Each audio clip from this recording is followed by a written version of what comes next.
Liverpool and Crystal Palace both put their unbeaten records on the line as they met in a rematch of the Community Shield. Oliver Glasner made one change to the team that beat West Ham, as Ismail Assar replaced Will Hughes, seeing Daichi Kamada drop back into midfield. After making mass changes in midweek for the League Cup, Arne Slot mostly returned to the side that started the Merseyside derby, with Cody Gakpo and the suspended Hugo Ekitike the only two to miss out, replaced by Florian Wirtz and Alexander Isak.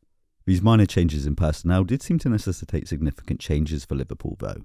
Rather than staying wide like Gakpo, Wirtz would come inside into the middle, so this meant Milos Kerkez would push forward to provide width on the left, which in turn saw Alexis McAllister pull out to the left to provide a passing option.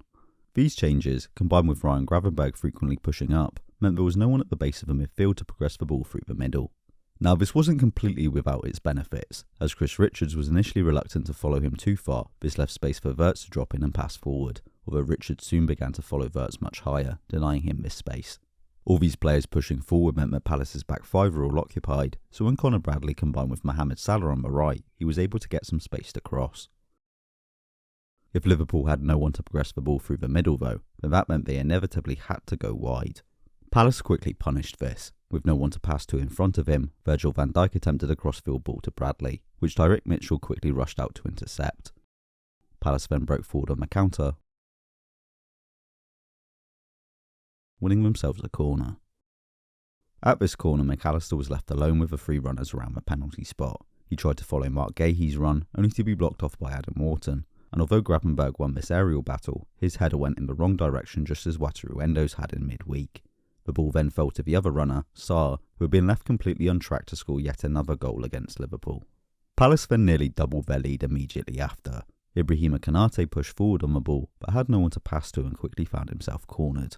Palace then robbed him of it and broke forward on the counter again. It was only the brilliance of Alisson Becker that saved Liverpool's blushes.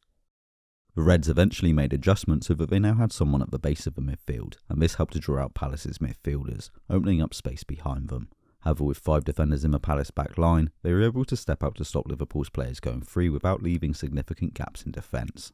Liverpool were also having some problems out of possession though. The defensive shapes saw Isak and Salah split wide on the outside centre-backs, Dominic Szoboszlai and Wirtz pick up the deep midfielders, while McAllister and Gravenberg would track Sarr and Yeremy Pino.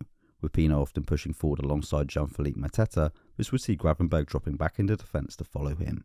The obvious problem with this approach was that it left Maxence Lacroix free in the centre of defence, enabling him to pick out a pass or to push forward on the ball, although Wirtz would move across to stop him advancing too far.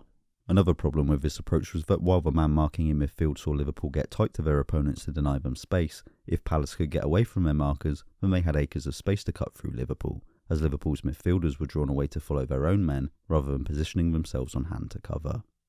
After a disastrous first half, Slot reverted to a more usual setup, with Bradley substituted for Gakpo, seeing Wirtz move back inside as Szoboszlai was shifted to right back. This gave Liverpool a more solid footing in the game, no longer leaking chances, but as Palace had a lead, they were happy to sit back and defend it. The game became the usual attack versus defence format, with Liverpool having to break down Palace's low block.